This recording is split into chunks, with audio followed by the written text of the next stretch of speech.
इस्लामाबाद पाकिस्तान मुस्लिम league नून जे अगवान ऐं वज़ीर आज़म Nawaz Sharif even field में अल अज़ीज़ा रेफरेंस में हिफ़ाज़ती ज़मानत जे लाइ इस्लामाबाद हाई कोर्ट में दरख़्वास्त दाख़िल करे छॾी आहे। नवाज़ शरीफ इस्लामाबाद हाई कोर्ट में दरख़्वास्त दाख़िल कंदे इस्तदा कई आहे त सरेंडर जे लाइ हिफ़ाज़ती ज़मानत मंज़ूर कई वञे। केसिस खे मुंहुं ॾियणु चाहियां थो अदालत ताईं पहुचण जे लाइ गिरफ़्तारी खां रोकियो वञे।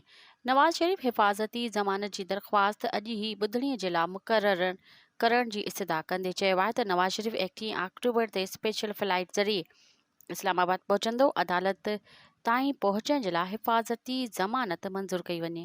मज़ीद ख़बरनि ऐं तफ़सीलात लाइ विज़िट कयो असांजी वेबसाइट www.awamiNewsHD.com ऐं ॾिसंदा रहो अवामी न्यूज़ HD।